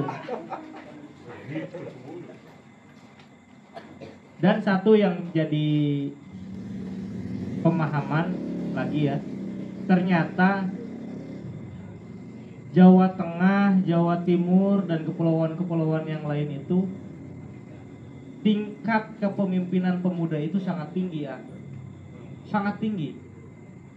Jangankan skala daerah dan nasional, ternyata skala dunia pun kayak Chili, Inggris, semuanya sekarang pada muda-muda ini fit. Nah, Jawa Barat sendiri ya bisa dibilang tertinggal untuk pemimpin pemudanya. Karena apa? Karena sikap ketidakpedulian. Ya mungkin ketidakpedulian itu didasarkan karena tidak ada pemahaman ya. Balik lagi. Ya mungkin itu PR kita semua sebagai ya kakak-kakak lah, yang bisa imbasnya memberikan pemahaman kepada mereka sehingga mereka itu sadar. Ya mungkin kalau saya samperin satu persatu itu sangat sulit. Jadi saya juga meminta bantuan kepada kalian semua untuk bagaimana cara meyakinkan teman-teman kalian ini. Ya mudah-mudahan hasil daripada diskusi malam ini bisa kalian jabarkan kepada teman-teman kalian yang tadinya tidak peduli gitu. Ya, saya berharap dan sangat berharap. Gitu. Mungkin ada lagi? Lewat diskusi kali ini akhirnya kita dapat fakta baru ya, gitu kan, bahwa sikap apatis juga bisa lahir dari ketidaktahuan, gitu kan. Anak-anak muda macam ini tadi Fahri ya Fahri yang main air cinta bukan? Ya, Fahri sama sekali nggak tahu dan bingung, nggak pernah ada yang ngajarin, gitu kan. Jadi saya ngerasa ini tuh ada suatu tantangan gitu ya. Fahri udah berani ngomong kalau dia nggak tahu, dan mungkin kalau misalnya Fahri tahu ya, gitu kan. Fahri berapa tahun sekarang? Hah? 18. Berarti udah punya hak pilih ya? Iya, udah punya hak pilih. Kalau misalnya nggak pernah ada acara semacam ini, Fahri tahu nggak kalau nanti tanggal 14 Februari itu mau nyolok siapa? Nggak. Palingan yang tahunya yang ngasih duit gue nyolok gitu ya? Iya kan? Iya. Sementara anak nggak tahu kan yang dicolok itu siapa, gitu ya. Nah, setelah ada acara macam ini, seenggaknya Fahri bisa tahu kan bahwa Adea ini salah satu calon legislatif yang nanti bakal dipilih, gitu kan. Fahri udah ngedenger programnya ini, gitu kan. Seenggaknya kenal dulu, gitu kan. Dan sekarang kan, oh iya, ini tuh salah satu yang bakal dipilih nanti untuk calon Dewan Provinsi, gitu kan. Saya mau kasih challenge lagi dong buat yang lain, terutama yang pemilih pemula ya, gitu kan. Oh ini mah enggak nih, yang udah tua-tua, yang muda-muda aja. Iya, yang muda-muda aja. Saya minta maju ke depan, satu orang aja. Tadi Pak Hari udah dan akan dijanjikan hadiah tadi sama Adea. Terus untuk selanjutnya, saya minta satu orang yang masih ya seumuran Pak Hari, 17 tahun atau 18 tahun atau 19 tahun yang masih pemilih pemula, untuk maju ke depan dan mengajukan satu pertanyaan atau permintaan sekalipun untuk Adea. Tapi jangan minta duit ya, minta program apa, saya lulus sekolah tapi belum kerja, tolong bantu. Gak apa-apa, diungkapin aja sok. Satu orang buat maju ke depan, ngasih pertanyaan ke Adea langsung. Ayo, pemuda harus berani, Ayo. apalagi pemula. Ya, asik nih, maju. Pakai mic. Oke. Woi, ini kayaknya metro nih, metro tahun 80-an nih kayaknya nih. Sebelumnya bismillahirrahmanirrahim. Assalamualaikum warahmatullahi wabarakatuh. Waalaikumsalam. Perkenalkan, nama saya Farhan. Selamat malam, Pak. Gak apa-apa. Tarik dikit ya. Kira-kira kalau Kang Ade sudah dipilih, ya, Kang Ade ya. Kira-kira kalau Kang Ade sudah dipilih menjadi Kang Dea ya? Kang Dea sudah dipilih menjadi Adea sudah dipilih menjadi Dewan Perwakilan Provinsi ya. Apa sih gebrakan pertama yang Kak Dea gebrakin di Karawang untuk kedepannya? Awal gebrakan pertama selain buat pemuda yang attitude ya, selain attitude apa sih gebrakan pertama, awal pertama kira-kira Kang Ade sudah dipilih menjadi dewan, gebrakan awal pertama itu apa tuh buat Karawang ke depan? Siap. Terima kasih. Bagus. Ini saya kasih hadiah juga. Gebrakan ya? Gebrakan meja, gebrakan apa nih? Ini pertanyaannya yang memang bagus ya buat dari Farhan. Gebrakan apa yang ada lakukan untuk awal 1 tahun ke depan, 1 tahun menjabat atau awal? Menjabat. Ya, balik lagi sesuai dengan pekerjaan yang ada di komisi di bidangnya, kan gitu. Cuman yang ada yakinkan di sini untuk Farhan ya. Adea mencalonkan dewan itu bukan hanya sekedar absen dan pergi. Balik lagi, ini soal nurani tentang jiwa sosial mana yang harus dibantu. Kalau misalnya posisinya Adea datang hanya sebagai absen dan menjadi anggota dewan absen dan setelah itu pulang, apa samanya dengan mereka-mereka yang sekarang sudah melakukan? Tujuan Adea bukan ke situ. Dibilang mau gebrakan apa, ya pasti akan membuat gebrakan. Tapi balik lagi sesuai dengan komisinya. Karena semua itu ada rules-nya, ada aturannya. Segala sesuatu itu ada undang-undangnya. Dan kita tidak boleh keluar daripada koridornya, tidak boleh keluar daripada jalannya. Gitu. Contoh misalnya, tadi kan balik lagi, kalau ada di bidang komisi perindustrian, Adea akan membuat BKK itu di masing-masing kecamatan. Itu gebrakan awalnya. Kalaupun memang tidak bisa di masing-masing dapil di Karawang ini ada 6, berarti ada 6 BKK.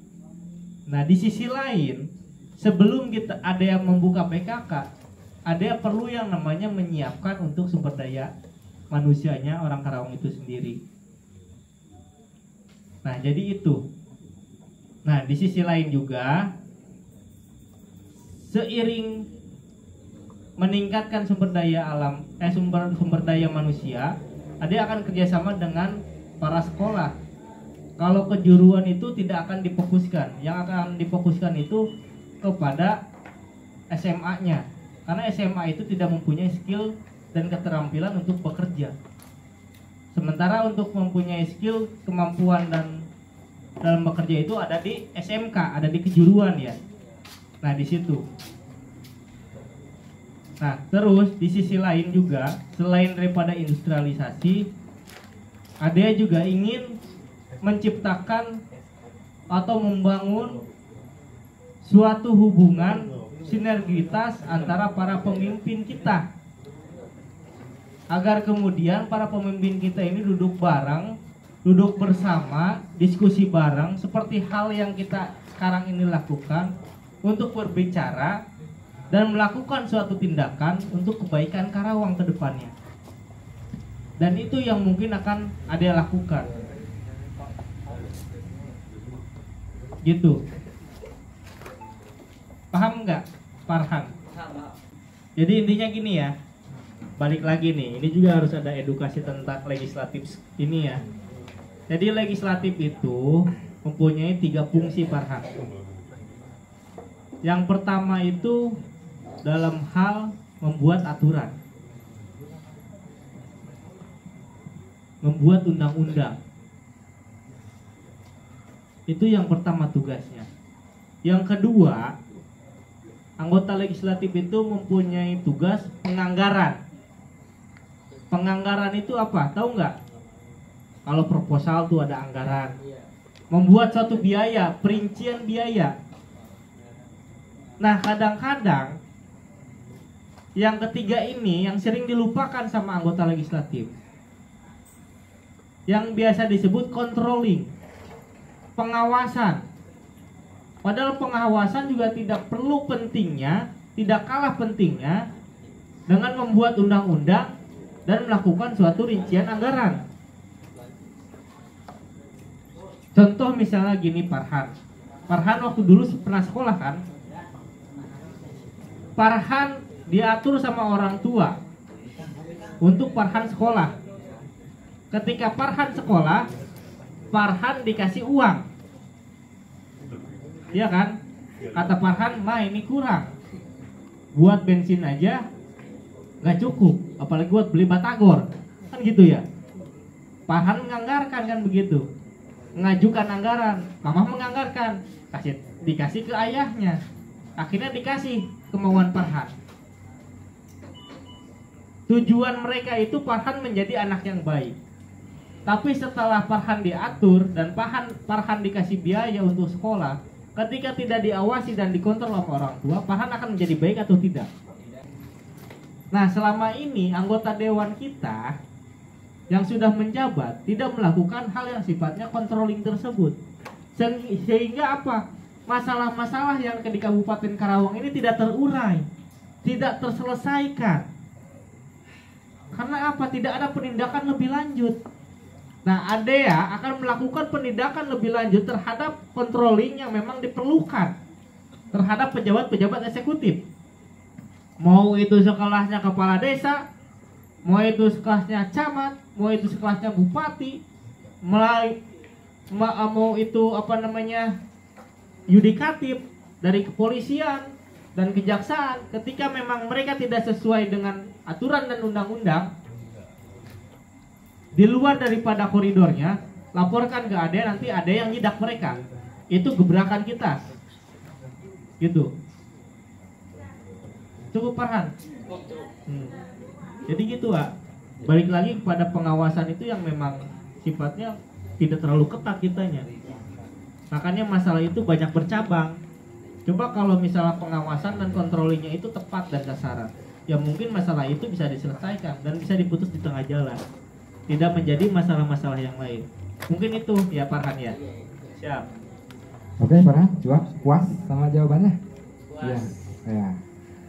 Oke, selanjutnya ada lagi? Hah? Ayo, sok maju. Enggak. Kalau enggak maju enggak dapat giveaway.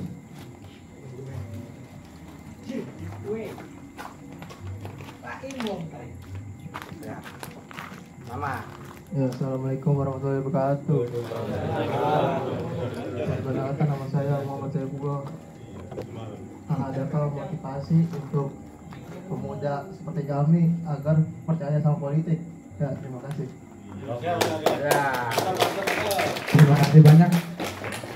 Mengapa kita harus percaya kepada politik? Karena kepedulian itu kalau tidak didasari dengan diri sendiri, mau siapa lagi yang peduli? Jadi gitu. Sementara sistem yang ada di Indonesia, yang ada di Kabupaten Karawang, kalau kita tidak masuk ke dalam dunia politik, itu tidak akan menjadi suatu penentu kebijakan. Contoh misalnya gini ya, di Batu Jaya ada rumah yang rubuh, atau enggak ada rumah yang jelek.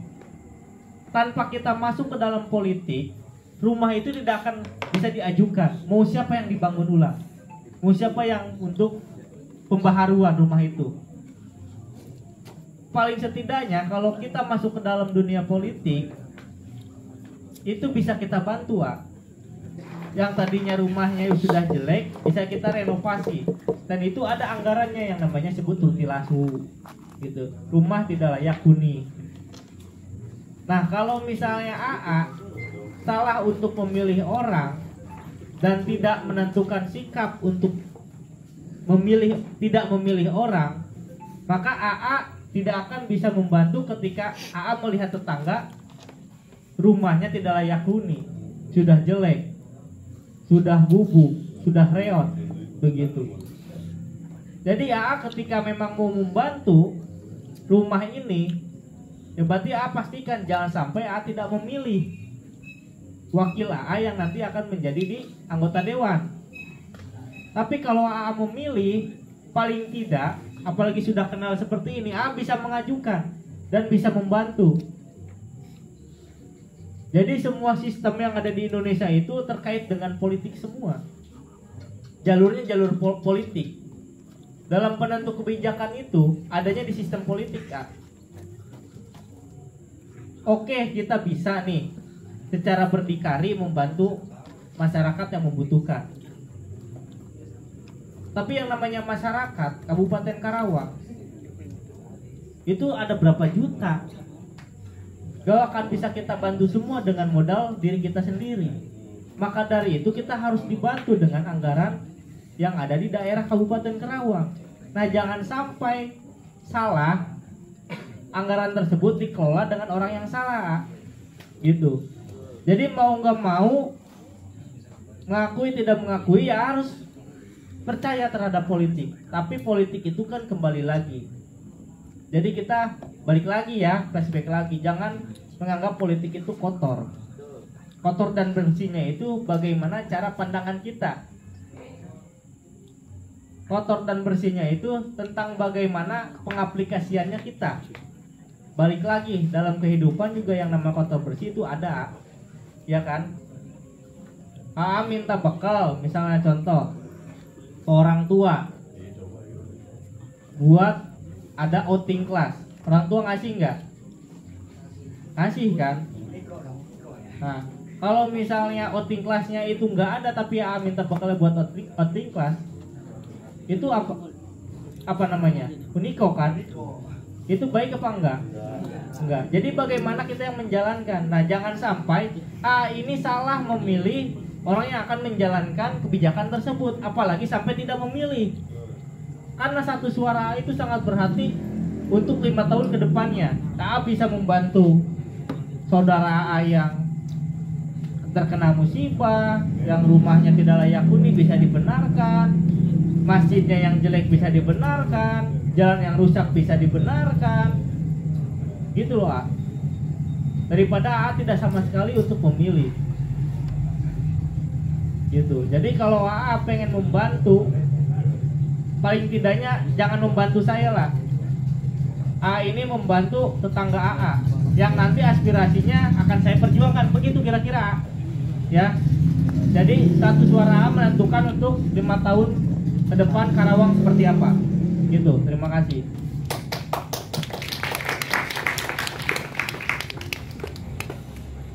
Ada lagi? Umum sekarang, nggak yang muda aja. Hah? Maju. Maju enggak? Maju perkenalan. Tadi kan tiga orang tadi perwakilan dari anak-anak muda, sekarang perwakilan dari anak tua. Salam dulu tuh. Iya. Ayo, sok. Assalamualaikum warahmatullahi wabarakatuh. Iya. Umur. Nama saya Haji Boim. Haji Boim. Satu sih terakhir mungkin. Nah, iya. Setelah kenyataan. Insya Allah ada yang terpilih jadi wakil kita, sama-sama bisa nggak nanti sedekat ini lagi sama kita, ngopi bareng lagi. Saya yakin teman-teman yang lain yang tadinya apatis udah dikasih keyakinan, penjelasan, penjabaran dari Adea, udah bisa berubah. Cuma satu, bisa nggak di saat nanti Adea terpilih kita bisa seakrab ini lagi. Terima kasih. Pertanyaan bang, Titipan itu dari gua. Jawab mana nih? Cek. Oh iya, baik. pelabatan itu jangan matikan mic teh ya. Kayak siapa ya? Pertanyaan, ketika Adea jadi bisa nggak untuk bisa berkumpul seperti ini? Jawab Dea, bisa. Janji ya. Bukan janji, karena itu sudah menjadi tanggung jawab. Wakil rakyat itu pada sejatinya memang harus dekat dengan rakyat. Apalagi tadi ketika si Akang ini ya, siapa? Iya, menanyakan tentang kepada pemula, berarti tugas saya itu harus lebih banyak menedukasi pemula-pemula yang mungkin bukan hanya di Batu Jaya, tapi di kecamatan lainnya. Karena mayoritas 2024 itu dikatakan 40% itu adalah pemilih pemula, bukan pemuda, tapi pemula ya. Jadi gitu. Ya mungkin jawabannya sangat bisa, karena saya juga senang untuk diskusi. Kalau misalnya intinya kalau misalnya saya diundang, kalau ada diskusi pasti mau saya, gitu. Keresahan itu mas. Iya, karena emang jujur ya, masyarakat kita tuh Batu Jaya khususnya punya rasa trauma sama itu. Udah warisan. Jadi ketika ada pertama kali pemilihan umum menggunakan sistem pemilihan legislatif ya, tahun berapa itu teh? 2014 ya? 2009. Ada salah seorang warga Batu Jaya yang mencalonkan diri dan kemudian jadi anggota DPRD Kabupaten Karawang. Setelah jadi dia pindah dari Batu Jaya dan ya udah nggak pernah ngelongok atau apa gitu, padahal dia jadi itu karena orang Batu Jaya. Setelah itu beberapa periode kemudian ada lagi orang Batu Jaya juga seperti itu. Setelah dia jadi, dia pindah ke Karawang Kota dan ya gitu nggak pernah pulang lagi gitu. Jadi ada rasa trauma gitu. Makanya wajar ketika tadi Boim meminta kepada Adea kalau misalnya nanti jadi bisa nggak seperti ini lagi. Kalau Aboim masih picking. Gigi? Oh, gigi. Bisa dikasih lihat giginya nggak? Giginya patah gara-gara dulu waktu pulang gitu. dari Persija. Jadi gini ya, saya bisa jawab dengan mudah. Saya ini keluarga Piking dan saya tidak akan berpaling dari rumah saya sendiri. Bisa dengan mudah menemukan saya, yaitu di rumah saya sendiri, Piking Karawang. Terima kasih ya. Terakhir mungkin untuk kesimpulan saya minta mungkin dari Arul dulu kesimpulan tentang diskusi ini tentang sifat apatis. Kalau dari saya pribadi, saya jujur saya mendapat nggak apa-apa. Sedikit pencerahan soal politik yang tadinya saya anggap politik itu kotor gitu kan. Ternyata ya setelah kita berdiskusi panjang lebar malam hari ini, politik sejatinya adalah sesuatu yang diciptakan oleh orang-orang bersih dan untuk kepentingan yang baik. Cuma karena beberapa oknum yang kotor terlibat di dalam politik sehingga menjadikan politik itu seolah-olah kotor ya gitu kan. Tapi ya di dalam setiap kehidupan apapun itu, bukan cuma sekedar di politik, di dunia dagang, di dunia kerja, di sekolah sekalipun ada hitam dan ada putih gitu ya. Begitupun juga di politik mungkin ada ya gitu kan. Saya ulang lagi pernyataan Adea tadi ya, kebaikan akan kalah dengan kejahatan yang terorganisir gitu kan. Gimana caranya supaya orang-orang baik itu bersinergi dan mengorganisir diri supaya bisa mengalahkan kejahatan gitu.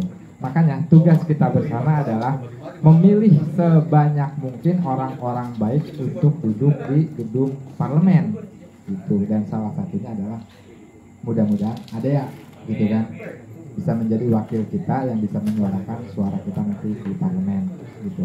Saya harap juga teman-teman yang tadinya apatis, nggak peduli, nggak tahu mungkin buat yang pemula menjadi lebih sadar politik dan datang ke TPS nanti pada tanggal 14 Februari 2024 memilih orang yang layak untuk dipilih dan salah satunya adalah Adea ini sendiri.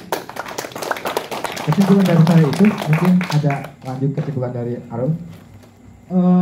Seperti yang tadi saya bilang di awal ya, bahwa jangan sampai kita tidak peduli, kita tidak percaya, padahal sebetulnya kita tidak tahu gitu ya. Jadi rajin-rajinlah membaca, rajin-rajinlah peduli, karena itu adalah pangkal kita bisa percaya dan tahu dan paham. Makanya yang kita takutkan adalah apatisme atau ketidakpedulian yang sekarang kita alami ini bukan karena kita, tapi karena diciptakan oleh sistem gitu. Jadi kita harus dobrak dengan kesadaran dan kesadaran kolektif.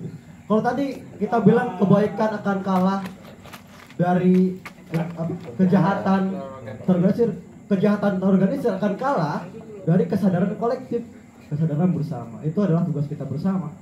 Tapi pesan dari saya adalah kita jangan jauh-jauh dulu lah gitu ya. Maksudnya pengen jadi wakil rakyat, pengen jadi presiden atau pengen jadi gubernur. Kita sama-sama melakukan hal baik sesuai dengan keadaan kita masing-masing. Saya misalnya sebagai guru, saya berusaha untuk melakukan yang terbaik, membantu siswa saya berkembang dengan baik, kemudian mengarahkan sesuai dengan potensinya masing-masing. Teman-teman siswa, silakan sadari bahwa belajar itu adalah esensinya mendapatkan ilmu. Jangan sampai menyanyiakan waktu kalian di kelas. Kemudian teman-teman juga yang lain sama, bahkan pedagang, penulis, semua pekerjaan itu bisa melakukan hal apapun yang baik untuk kebaikan bersama itu. Jadi kita melakukan hal baik itu bukan karena kita menjadi wakil rakyat seperti Ade ya. Jadi sama-sama kita lakukan hal itu supaya ya tadi kita menjadi kesadaran kolektif sehingga berhasil mengalahkan kegagalan atau kejahatan terorganisir itu gitu ya. Kemudian terakhir ajakan juga untuk terus membaca apapun itu ya. Jadi jangan sampai tadi yang saya bilang ya, mungkin kita tidak sadar bahwa tadi kan ada perkataan bahwa itu kita nih sekarang sempit, nggak ada yang ngajarin. Sebetulnya kalau kita pahami gadget yang ada di tangan kita masing-masing ini punya kemampuan yang hebat gitu. Sayangnya kadang-kadang kita dimanjakan oleh ini gitu. Jadi kita gagal memanfaatkan, malah kita yang dikendarai oleh HP ini, itu yang jadi masalah. Teman-teman bisa diskusi bareng kami di Perpustakaan Bincang, niatnya tulus gitu ya. Makanya kami memberikan akses baca secara gratis, tidak ada peser pun uang yang dibayarkan. Tujuannya untuk menyadarkan bahwa sebetulnya kegagalan itu berawal dari ketidaktahuan. Itu ya dari saya, terima kasih. Wassalamualaikum warahmatullahi wabarakatuh. Mungkin terakhir dari Adea. Terakhir. Ya, terakhir. Siap. Nanti setelah itu mati mic, kita ngobrol lagi. Ya.